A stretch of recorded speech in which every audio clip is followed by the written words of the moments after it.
So magandang araw ulit mga anak. New day, new lesson tayo. So tayo po ay nasa first quarter pa rin. Lesson 2 ng ating mathematics module. Okay? So lesson 2C, ibig sabihin mga anak, tayo po ay nasa pangatlong ways na doon sa ating pagsosolve ng quadratic equations, which is yung by completing the square. So mag-start na agad tayo. So sabi sa lesson natin mga anak, completing the square involves transforming the quadratic equation ax squared plus bx plus c into the form. So ito daw, sa form na ganito. So ang target natin mga anak ay magmukhang ganito yung ating equation para makapag-solve tayo for x. Okay? So without further ado, let's start with our first example.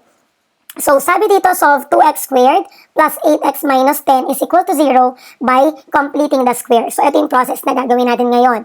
First step, mga anak, we need to divide both sides of the equation by a. And then, we need to simplify. So, in this case, i-divide daw natin yung equation natin kay a. In this case, mga anak, alam natin na our a is 2. So, napag-aralan na natin yan doon sa illustrations ng quadratic equation. Therefore, i-divide natin siya both side by 2.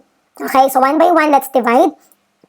Ito muna tayo sa first term. So first term, 2 divided by 2. So alam natin na ito ay cancel. So matitira na lang si x squared. Next, so this one. Oh, wait, barahin ko lang ito. Baka kala nyo cancel na sa lahat. Oh, in this case naman, sa second term, we need to divide 8 divided by 2. So 8x divided by 2, that is positive 4x. Next, the third term, negative 10 divided by 2, that is negative 5. And then, syempre, 0 divided by 2 is equal to 0. Now, ang a natin ay 1 na lang. So, yan kasi yung target natin. Eh, ma'am, paano po kung yung a natin from the start ay 1 na? So, ibig sabihin mga anak, no need to divide.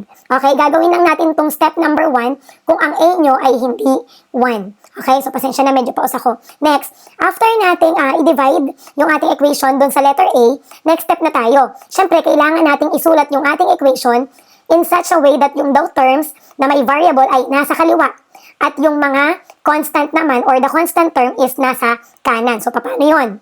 Di ba meron na tayo nito? So, yung ating a ay 1 na, and then naka-standard form dapat mga anak. So, ang gagawin natin ay, isusulat daw natin siya na yung may mga x ay nasa left side.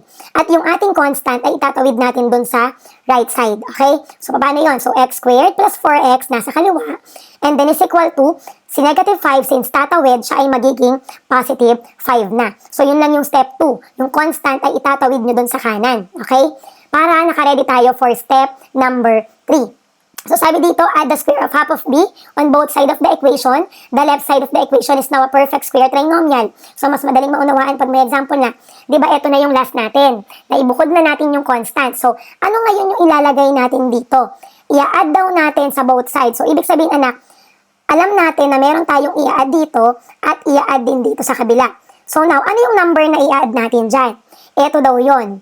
So, eto daw. So, b over 2 squared. Ito yung ibig sabihin dito, anak. Add the square of half of b. I-square daw nung kalahati nung b dun sa both side of the equation. So, ano ba yung b? In this case, our b is 4. So, therefore, substitute. Si b ay 4 divided by 2 and then i-square natin. So, that will be 4 divided by 2 is 2 and then square. So, 2 squared is 4. So, ngayon mga anak, yung 4 na yan ngayon yung i-add natin. Ayan, Teka, burahin ko lang ulit. Kasi meron na palang symbol na addition. Yan ngayon yung i-add natin doon sa ating both side. Kasi sabi, we need to add. So, i-add natin sa both side ng equation, sino? Si 4.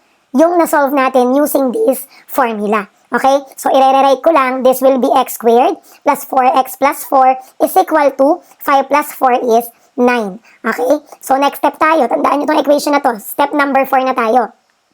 I-express daw natin yung perfect square trinomial as a square of a binomial. So, kung babalikan natin yung equation natin na last kanina, ito yon.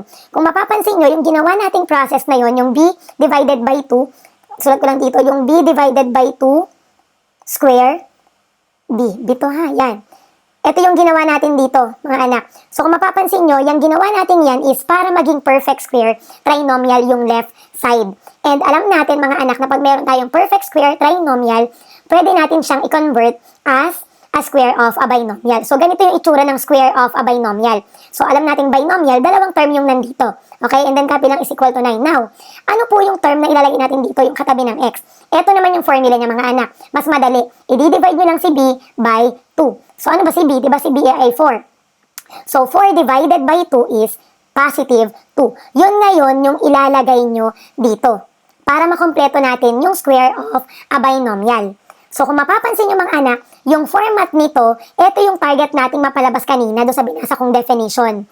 So, kapag ganito na anak, poproceed na tayo sa step number 5. Diba? Ganito na yung itsura niyan. Solve the resulting quadratic equation by extracting square root. So, i-extract na natin tong 2. Siyempre, kapag na-extract tayo, get the square root. Diba? Para makapag-cancel tayo ng squared, kailangan square root natin. Diba sabi ko, ito ay square root. Pag parehas ang index at saka ang squared, ang exponent nakakancel. So, this one makakancel. So, this will be x plus 2 na lang. And then, what is the square root of 9? So, positive and negative 3. Okay? Now, ang target natin ay matira si x. So, therefore, si 2, ililipat natin sa kabila. Madali na to kasi marunong na kayo ng solving. So, matitira na lang si x, copy positive, negative 3, and then si positive 2 tatawid. So, that will be negative 2 na. Okay? So, i-rewrite ko lang siya dito. Inulit ko lang ulit to anak ha. Di kasi kasya doon. As you can see mga anak, meron tayong isang positive tsaka isang negative na value ng ating 3. Therefore, kailangan natin niyang paghiwalayin. Yung isa ay eto, positive si 3 at yung isa naman ay negative naman si 3. O common mistake ng mga bata dito, si negative 2 pinapakailaman. Yung isa negative, isa positive din, mali yun ha. So, ang dalawa lang ang value ay si 3. Si 3 lang ang isang positive at isang negative. Eh ano pong gagawin namin kay minus 2? Kukopyahin nyo lang mga anak. Minus 2, minus 2. Okay? O, next tayo. Solve na natin to. So, x is equal to positive 1. Bakit naging positive 1? Di ba kapag tayo ay nag-add or nagsasubtract, ano yung rule? Yung kanta na kapag different sign, subtract, kaya siya naging 1, and then get the sign of the higher number, which is positive. Kaya po naging positive yung answer natin dito. Okay? And then next naman is negative 5 yung answer. Kung mapapansin nyo, ito naman ay same sign. So therefore, same sign, add, and then you will keep the sign. So ito na ngayon yung ating dalawang roots. So nasolve na natin yung ating given equation, pero this time using completing the square naman. Pero na-apply natin yung pinakauna. Di ba yung pinakauna ay extracting? Ito, ginawa natin dito. Yung pangalawa is factoring, and then ito yung pangatlo by completing the square. Okay? So sana natatandaan pa yung step by step. Another example tayo. Solve the following by completing the square. So, ito tayo lang ang magsasolve. So, kung natatandaan nyo mga anak, ibahin ko lang yung color ng pen ko. Kung natatandaan nyo sa completing the square, with ating blue. Unang step is, i-divide natin yung equation daw by a. Pero as you can see, our a is 1 na. Therefore, hindi nyo na kailangan siyang i-divide sa a kasi 1 na nga. Second step is, ililipat daw natin yung constant term sa kanan at lahat ng terms na may x ay nasa kaliwa. So, ililipat ko sa negative 3. So, this will be x squared minus 2x nawala yung voice ko, is equal to, so maglalagay tayo ng bakante dito kasi gagawin natin yan mamayang perfect square trinomial. So, ililipat ko si negative 3, magiging positive 3 na. Okay? So, eto na yung second step, na ilipat ko na yung constant term sa kanan. Now, third step, gagawin daw natin yung left side ng equation na perfect square trinomial. And kung natatandaan nyo pa, ano yung formula para maging perfect square trinomial to? O, lalagay ko lang dito yung formula natin, daming arrow. So, yung formula natin ay b over 2 squared. Diba, ito yung formula natin. So, this will be, what is your b? In our given, your b is negative 2. So, palta, negative 2 over, formula is 2 squared. Next, negative 2 divided by 2 is negative 1. Diba, pag nag-divide tayo na magkaibang sign, automatic negative. And then, copy, squared pa din. And then, negative 1 squared, ayan, common mistake ng mga bata dyan, ang sagot negative 2 kasi tinatimes nila. Mali yun. Ang exponent ang nagsasabi kung ilang beses minumultiply yung base sa kanyang sarili. Ibig sabihin nito anak ay negative 1 times negative 1. So, that is positive 1. Okay? So, yan ngayon yung ipa-plus natin both side. Okay? So, ibahin ko lang ulit yung color ng pen. Ipa-plus natin both side. Diba sabi, i-add daw natin. O anak, nawalan lang ng space dito ha. Basta mag-add tayo ng 1 dyan. Saan po nang galing yung 1? Ito, yung formula natin na to. Okay? Next. Next step, simplify ko lang to. So, i-rewrite natin. So, this will be x squared minus 2x para umayos yung sulat natin ulit. Plus 1 is equal to 3 plus 1 is 4. Okay, so sinimplify ko lang to. Next, kapag perfect square trinomial na, yan po ay may katumbas ng square of a binomial. So ganito yung itsura ng square of a binomial natin. Is equal to, copy lang si 4. Square of a binomial now. Paano naman natin ginagawa or nilalagyan yung term na nandito? Ang formula naman natin dito is mas madali. I-divide nyo lang si b sa 2. So in this case, your b is negative 2. So negative 2 divided by 2, and that is negative 1. Tama, negative 1. So, yun ngayon yung ilalagay nyo dito. Okay? So, again, saan nakuha yung negative 1? B divided by 2. And your B is negative 2. So, negative 2 divided by 2 is negative 1. Yun yung ilalagay nyo dito. Okay? Now, kapag meron na kayong ganitong format, pwede na natin yung isolve by extracting square root. Okay? Ibahin ko lang ulit yung color ng pen. O, i-rewrite ko lang dito mga anak para mas malinaw. So, x minus 1 squared is equal to 4. Nire-write ko lang. So, kapag ganito na yung pattern, ine-extract na natin yung roots para matanggal yung squared. Okay? So, get the square root. So, this one is cancel. Cancel to, cancel to. So, napaliwanag ko na yun sa mga previous lessons natin kung bakit naka-cancel yan. Kaya hindi ko na uulitin. Next, kung hindi nakasya, dito tayo. Yan, sana nasusundan yung arrow. Yan. So, cancel, matitira sino? X minus 1 is equal to, what is the square root of 4? Positive, negative, 2. Kapag nag-i-square root kayo mga anak ha, laging dalawa yung value. Isang positive, isang negative. Now, ayan na. Unti-unti nang lumalabas si x kasi di ba we are solving for x. So, ano pa yung kasama ni x na kailangang mawala? Si negative 1. So, ililipat ko si negative 1 doon sa kabila ng equation. Okay? So, ang matitira na lang dito ay si x is equal to positive, negative 2. And then, si negative 1 ay tatawid ng equal sign. So, magiging positive 1. Okay? So, now, as you can see, katulad kanina, meron tayong dalawang value ng 2. Isang positive, isang negative. So, papaghiwalayin ko. Okay? Kasi dalawa yung ating value ng 2. Yung isa ay x is equal to positive si 2. And then, copy lang yung plus 1. And then, yung isa naman, lagyan ko lang ng division to, para malaman, makita niyo yung pagkakahati niya. And yung isa naman ay negative naman si 2. So, x is equal to negative naman si 2. And then, copy plus 1. Again, si plus 1, anak, kokopyahin nyo lang ha. Kasi yung 2 lang naman yung dalawa yung value. So, eto na siya, napaghiwalay ko na. Isang positive 2, isang negative 2. Now, let's continue solving. So, let's solve na. So, x is equal to same sign, addition and subtraction kasi tayo. So, yung kanta yun. Sabi sa song, same sign, add and keep. So, we add daw dahil same sign yan. So, that is 3. And then, you will keep the sign. So, positive. O anak, pag positive, actually, pwede nyo nang hindi ilagay. Nilagay ko lang para makita nyo. So, eto na yung ating first root or yung ating first value of x. And then, yung next naman is, as you can see, in this case, different sign naman sila. So, sabi sa kanta, different sign, subtract. So, kapag sinubtract ko yan is 1, get the sign of the higher number. So, this will be negative 1. So, eto na yung second value ng ating x. Okay? So, sana na nauunawaan. So, pwede nyo itong i-checking. Marunong na yung checking kasi nung grade 8 may ganun. Paano natin ginagawa yung checking? So, substitute nyo lang to doon sa ating dito. So, original equation natin. Okay? So, ayan. So, again, balikan ko lang ng mabilisan. Laser pointer natin. This is the given. First step, kailangan nating ibukod yung constant. Ilalagay sa kanan. Para magkaroon tayo ng space dito para maging perfect square trinomial. Paano nagiging perfect square trinomial?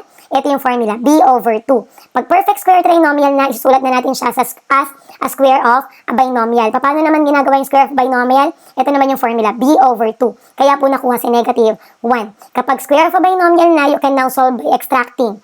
Na-extract na natin yung root, natira sa x minus 1. Ilipat si negative 1 dahil nga tinitira natin yung x. Lipat si negative 1, naging positive. Pinaghiwalay ko dahil meron tayong dalawang value ng 2, isang positive, isang negative. And then you solve. Okay? So, next example na tayo. Next example. So, I think this is the last one. Okay, ayan. So, another example tayo. Next is, bayin ko lang ulit yung pen. Yan. Again, first step, ililipat natin si constant. Okay? So, this will be x squared plus 4x. Then, magkakaroon na kayo ng space dyan is equal to si negative 21 tatawid. So, that is positive 21. Okay? Now, kaya tayo nag-leave ng space dyan. Nilipat natin si 21 para maging perfect trinomial to. Perfect square trinomial. Again, ano nga ulit yung step natin sa perfect square trinomial? Yung formula natin. So, ilagay ko lang dito. b over 2 squared. Okay? So, substitute natin. In this case, your b is positive 4. So, this will be 4 over 2 squared, and that is 4 divided by 2 is 2 squared, and 2 squared is 4. So, yan ngayon yung ipa-plus natin both side of the equation. Plus 4, both side. Kung ano yung pinalas natin dito, syempre yun din yung gagawin nyo sa right side. Okay? Again, paano nakuha to? B over 2 squared. So, your B is 4. So, 4 over 2 is 2. And then you squared, that is 4. Okay? Now, kapag perfect square trinomial na, mga anak, isusulat na natin siya as a square of a binomial. And then, you add this one. 21 plus 4 is 25. Square of a binomial, laging sa x yung nasa unahan. And then, paano naman natin to kinukuha? So, kinukuha naman natin yung nandito, mas madali yung formula. B, i-divide nyo lang sa 2. In this case, your B is 4. So, 4 divided by 2, and that is 2. So, positive 2. Kailangan nyo ilagay yung positive kasi meron siyang katabing term. Okay? O now, kapag square of a binomial na, we can now solve by extracting. So, i-rewrite ko lang ulit dito para hindi magulo. So, x plus 2 squared is equal to 25. So, i-extract natin yung roots. So, get the square root. Ba't na tayo nag-extract? Para matanggal tong squared, okay? So, this one is cancel. Gamit lang ako ng ibang pen. Cancel. So, pinaliwanag ko na kung bakit naka-cancel yan. Next step tayo mga anak. Dito na lang para maluwa. So, matitira na lang si x plus 2 is equal to, what is the square root of 25? Positive, negative, 5. Okay? Next, dahil ang target ay matira si x, ililipat ko ulit si 2. So, this will be x na lang yung nandito is equal to positive, negative 5. Si positive 2 ay tatawid ng equal sign, so that will be negative 2. Okay? So, meron tayong dalawang value ni 5, positive and negative. So, ito. Kaya papaghiwalayin natin. Okay? Isang positive at isang negative. Bahin ko lang ulit yung pen. So, dalawang value x is equal to isang positive 5 minus 2, copy lang yun. At yung isa naman ay negative si 5, and then minus 2 lang ulit. Kukopihin nyo lang yung kasama, mga anak. O now, ayan na, magkahiwalay na siya. Isang positive 5, isang negative 5. Next step is you solve. Since different ang sign, different sign subtract, that is 3, get the sign of the higher number. Again, pag positive, pwede nang hindi ilagay. Okay? So, positive 3. Next, this one naman. So, x is equal to, same sign, add. So, that is 7, and then keep the sign. So, negative 7. Okay? So, ito na yung ating dalawang value ng x. Isang positive 3 at isang negative 7. Okay? So, yan. So, sana nakasunod. So, itong aking pangatlong example. So, kayo ang mag-try sa bahay. Okay? So, dito ko natatapusin yung video kasi medyo mahaba na rin. Again, pwede kayong mag-practice sa bahay using this example. So, in this case, mga anak, nakabukod na si constant. So, proceed na agad kayo dun sa third step na gagawin yung perfect square trinomial to. Okay? So, gawin nyo yan sa bahay. Sana natandaan tong step by step natin. So, kung nakatulong ang video na ito sa inyo guys, syempre, don't forget to like this video. Mag-comment na rin po ng simpleng thank you. And syempre guys, kung bago ka pa lang sa channel ni Teacher Camille, ano pang iniintay? Syempre, mag-subscribe na para updated kayo sa mga bagong video na i-upload po ni Teacher Camille. So, again, maraming salamat. This is Teacher Camille once again saying goodbye!